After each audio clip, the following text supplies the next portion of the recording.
Welcome back to the RPG Maker Reviews. Now, firstly I need to apologise, this was not the video that I said I would be covering next, but my laptop is in the shop and I can't play any of the RPGs on that, so I've just gone down the list to the next RPG, which was Conquest, and life's just been busy in general, so I've squeezed what I can in the time I've got. So, Conquest.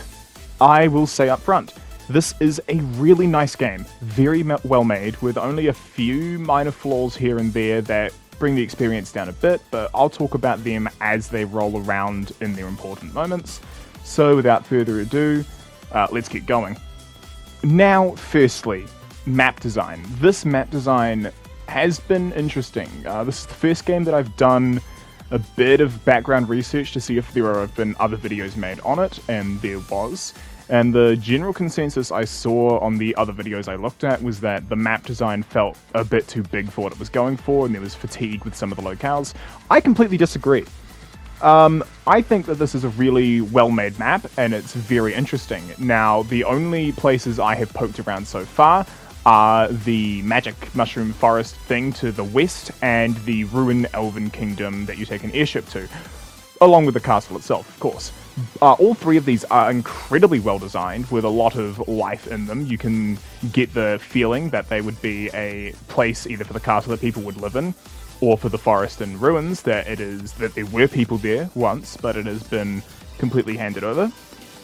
Along with that, the game encourages you to be a little pragmatic about your money usage, with shovels, ropes, and bombs, among many other exploration items, that can be used to either dig up treasure or open up new areas that you can explore at leisure.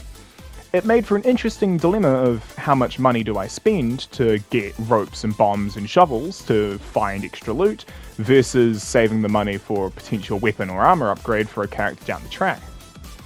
And well, yeah, generally most of these are just a monster fight or a random item or something, but it's just really cool that you can explore a whole small cave system with a rope, or dig up treasure with a shovel, or whatever.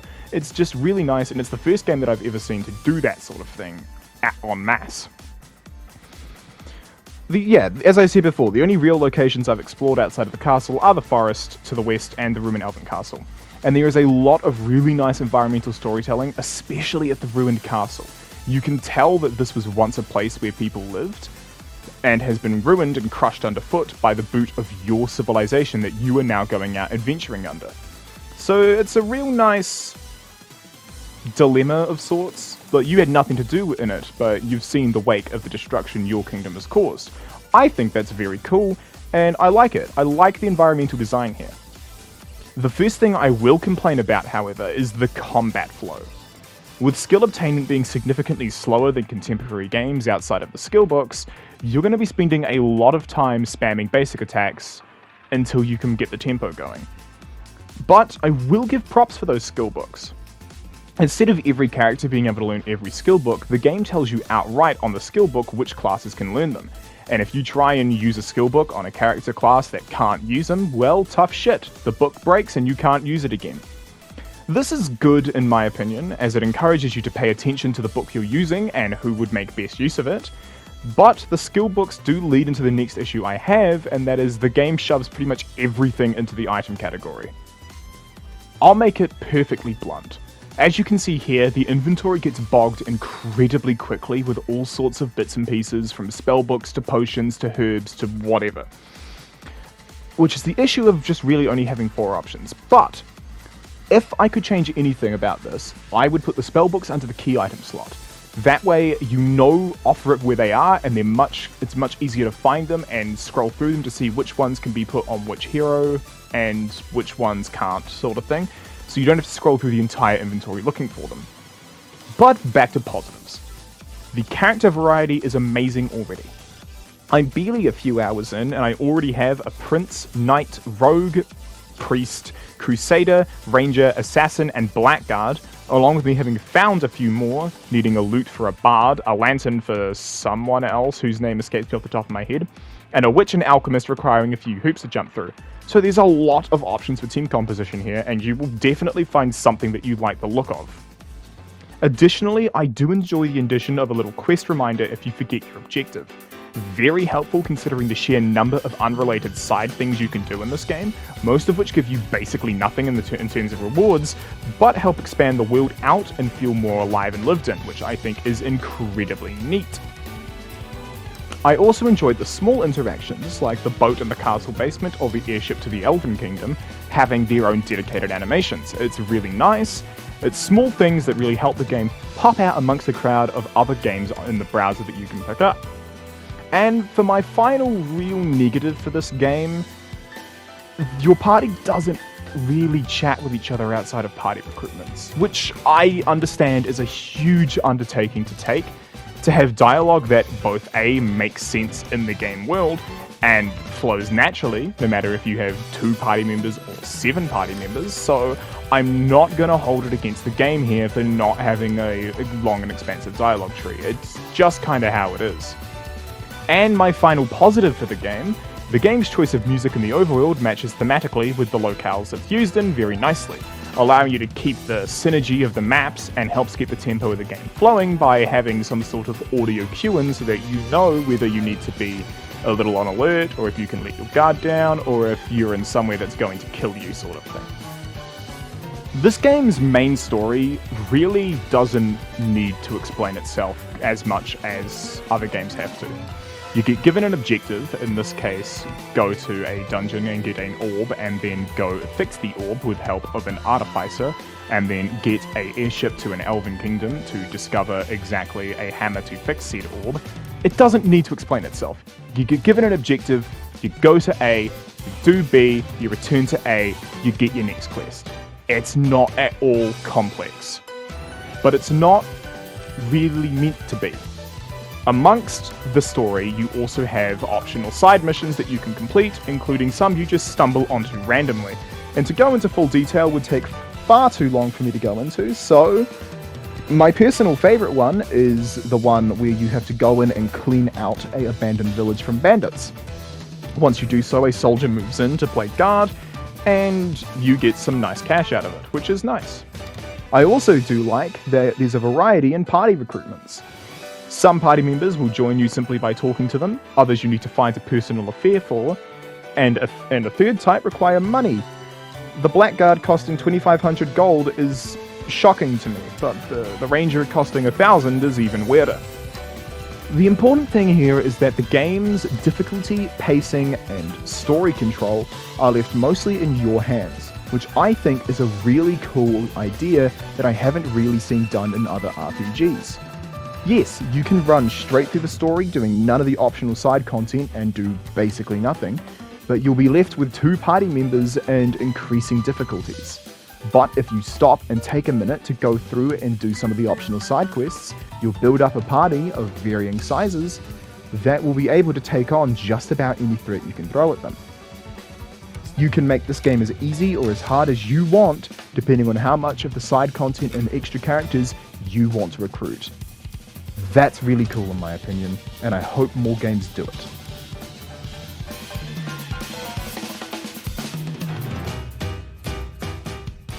So, this game's story is really hard to rank for me, because I normally don't include side content when ranking a game.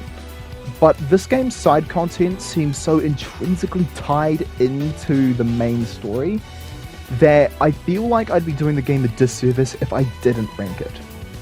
For the sake of transparency, if I ranked the game's main story exclusively with no side content, this game's story is a 2, maybe 3 at best. But if you do all the side content and adjust the difficulties as you see fit with party recruitments and all that, this game's story goes up to about a 4 pretty easily. The thing holding it off from a 5 is that it's very flat and bare bones in places. You basically just get a, hey, go here, do X, go back to Y sort of structure for the story, but that's not always a bad thing. Especially with this game setup as it is now, it is far from a bad thing that the game story is like that. The combat is also in a bit of a weird spot, but not for the same reasons as the story. The combat is in a weird spot because I can tell that this game's combat is going to get better.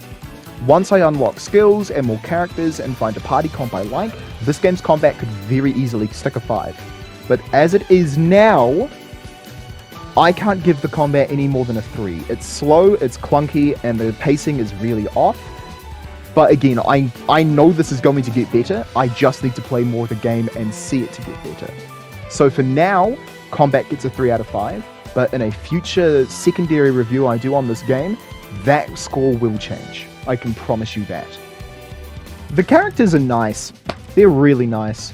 While there's not a lot of character interactions, as I mentioned before, the visual variety are incredibly powerful, and every character has a very definitively clear silhouette that they fall into.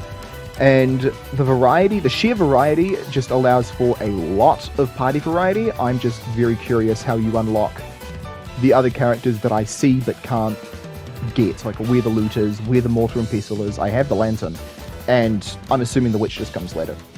I'm going to give characters a 4 because the main party are visually striking. What little dialogue they have is very distinct and unique, and there's just some really nice story being told with character designs alone.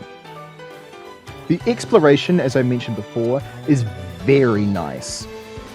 I've seen a few complaints, like I said before, on the other videos that I've seen about how it's too big and it gives fatigue to a player if you spend too long in a place, but I disagree with that whole force.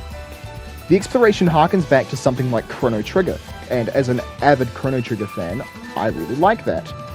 The rope caves also add some depth to juggling between bringing ropes or saving money, and the visual designs are just different enough between areas that you can pick out where you are from a distance.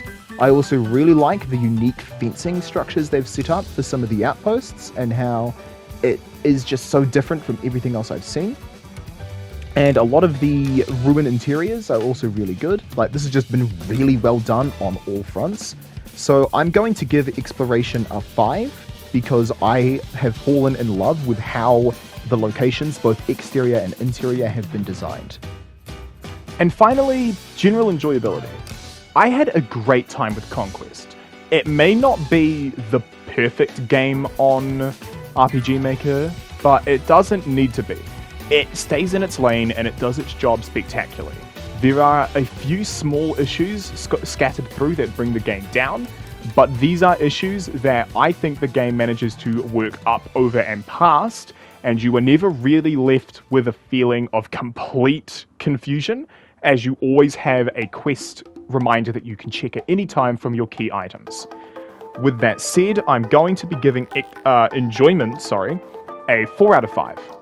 Like I said, there's a few small issues that bring it down from a perfect 5, but none of those issues really ruined any of my enjoyment of the game. They mostly just were slight annoyances that I learned to navigate around.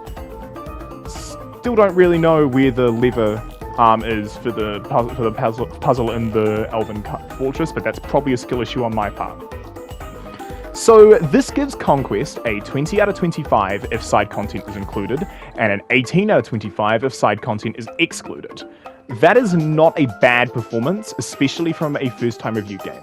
So I'm going to give a big congratulations to Conquest. That is an amazing performance, getting 20 on your first outing. And with that being said, kind of shoehorning into the conclusion here, with my life in a bit of a shamble right now, I can't really confirm or deny what my next videos are going to be. I will try and get another RPG Maker video out, hopefully this side of Christmas, but if that doesn't happen, please don't burn anything down with pitchforks or anything. And I also want to thank you for, if you Google RPG Maker PS4, one of my first videos I made on RPG Maker pops up in the recommended videos. So that's really cool, and I never thought I'd see that happen. But yeah, no, that's awesome. So thank you guys so much for watching the content, even if my content has slowed down quite substantially and I've been uploading a lot less RPG Maker content. I will definitely be trying to get back into it, especially to continue playing some of the games that I've been reviewing this season. I just think that there's so much creativity on the PlayStation RPG Maker forums that has been bred from forced creativity. it's just amazing to see all sorts of great stuff like this. So with all that said, I'm going to let you all go have the rest of your day. Have a good day or night wherever you are, and please, please, please enjoy yourselves first and foremost. Bye bye.